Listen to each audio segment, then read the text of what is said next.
नमस्कार साथियों, मैं हूं नंद मरकाम और आप देख रहे गोंडवाना भूले हुए पन्ने। आप इस वक्त रैंप पर वॉक करती हुई इन लड़कियों को देख रहे हैं। तालियों की यह आवाज सुन रहे हैं आप। लेकिन जरा ठहरिए, ये लड़कियां कोई फिल्म स्टार नहीं है, ये किसी बड़े फैशन ब्रांड की मॉडल भी नहीं है। और आज जो तालियां बज रही हैं वो किसी मशहूर मॉडल के लिए नहीं, ये तालियां बज रही हैं उन महिलाओं के लिए जिनके नाम से कभी बस्तर के गांवों में सन्नाटा छा जाता था, जिनका नाम सुनकर लोगों के चेहरे पर डर दिखाई देता था, जिनके जंगल में होने की खबर मात्र से लोग रास्ता बदल लेते थे। लेकिन आज रायपुर के एक फैशन शो में जब यही महिलाएं रैंप पर उतरी तो शायद कुछ सेकंड के लिए किसी को यकीन ही नहीं हुआ कि ये वही महिलाएं हैं जिनके कंधों पर कभी बंदूक हुआ करती थी। ये वही महिलाएं हैं जो बस्तर के घने जंगलों में हथियार लेकर घूमती थीं।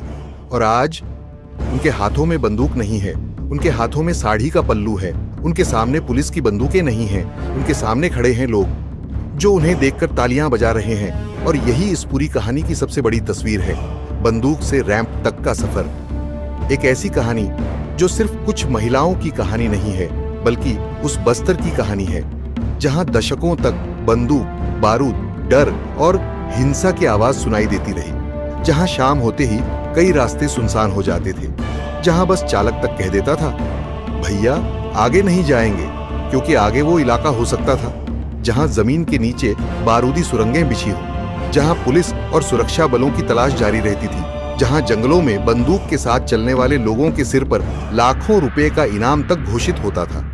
और उन्हीं जंगलों में कभी ये महिलाएं भी बंदूक कंधे पर टांग कर चला करती थीं। लेकिन आज तस्वीर बदलती दिखाई दे रही है। 7 अगस्त नेशनल हैंडलूम डे। इसी दिन रायपुर में आदिवासी और पारंपरिक परिधानों को लेकर एक फैशन शो आयोजित किया गया और उसी रैंप पर बस्तर की वो महिलाएं दिखाई दी जो कभी माओवादी दस्तों का हिस्सा रह चुकी थी। आज वही महिलाएं पारंपरिक कपड़ों में रैंप पर चल रही थीं। उनकी चाल देखिए, कितना आत्मविश्वास है, न नजरें झुकी हुई, न कदम धीमे। जिन पैरों ने सालों तक जंगल की मिट्टी और कीचड़ में सफर किया, वही पैर उस दिन रैंप की रोशनी में चल रहे थे और लोग उनके लिए तालियां बजा रहे थे।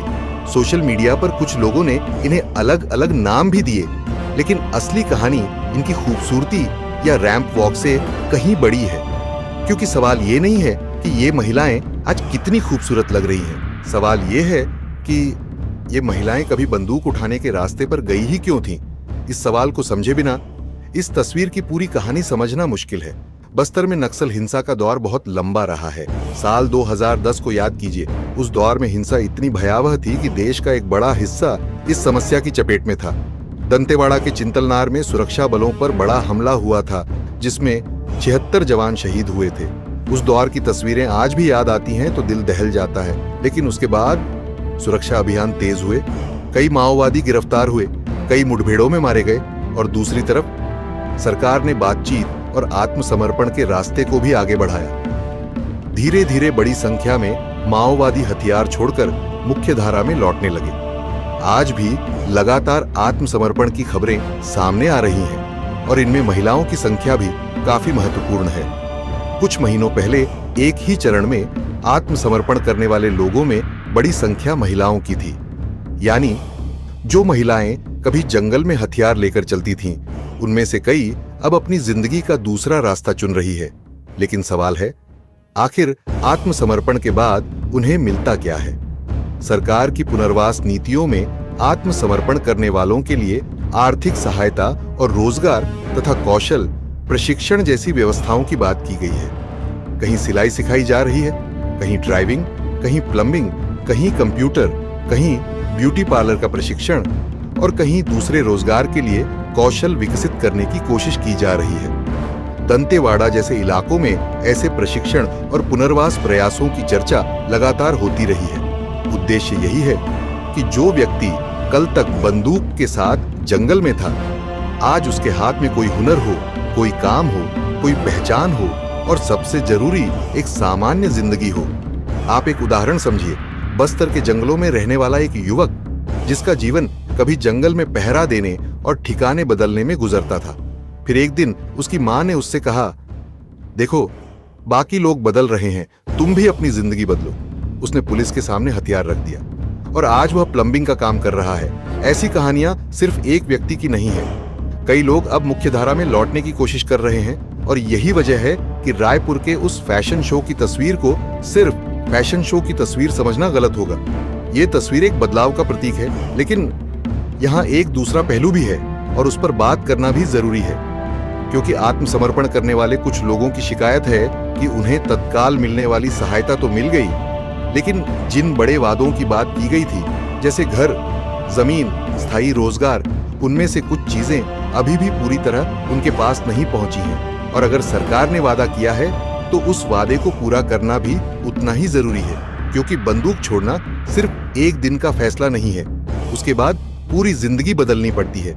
जिस व्यक्ति ने जंगल छोड़ दिया, इसे फिर से समाज में जगह चाहिए, उसे सम्मान चाहिए, उसे रोजी रोटी चाहिए, उसके बच्चों को शिक्षा चाहिए, उसके परिवार को सुरक्षा चाहिए और सबसे जरूरी उसे यह भरोसा चाहिए कि हथियार छोड़ने के बाद उसका भविष्य सचमुच बेहतर होगा। क्योंकि बस्तर की यह लड़ाई बहुत भारी कीमत लेकर आई है। सालों की हिंसा में सुरक्षा बलों के जवान शहीद हुए, आम नागरिक मारे गए, परिवार उजड़े, गांवों ने डर देखा और जंगलों ने बारूद की आवाज सुनी। इसलिए अगर आज कोई बंदूक जमीन पर रखकर मुख्य धारा में लौट रहा है तो यह सिर्फ सरकार की जीत या किसी एक पक्ष की जीत नहीं होनी चाहिए। यह उन परिवारों की जीत होनी चाहिए जिन्होंने अपने लोगों को खोया। यह उन गांवों की जीत होनी चाहिए जो वर्षों तक डर के साए में रहे, और यह उन लोगों की भी जीत होनी चाहिए जो हिंसा का रास्ता छोड़कर सामान्य जीवन चुन रहे हैं। आज रैंप पर जब ये महिलाएं चल रही थीं, तो उनके सामने पुलिस नहीं थी, उनके सामने बंदूक नहीं थी, उनके सामने बारूदी सुरंग नहीं थी, उनके सामने था एक मंच, एक रोशनी, एक साड़ी और तालियां। सोचिए, कुछ साल पहले अगर इन्हीं महिलाओं से आपका सामना बस्तर के जंगल में हो जाता तो शायद आप डर जाते, लेकिन आज आप उन्हें देखकर तालियां बजा रहे हैं। यही बदलाव इस तस्वीर को खास बनाता है। लेकिन मैं यह भी कहना चाहूंगा, किसी व्यक्ति का अतीत मिटाया नहीं जा सकता, लेकिन अगर कोई हिंसा छोड़कर नई जिंदगी शुरू करना चाहता है तो समाज को उसे नई पहचान बनाने का मौका जरूर देना चाहिए।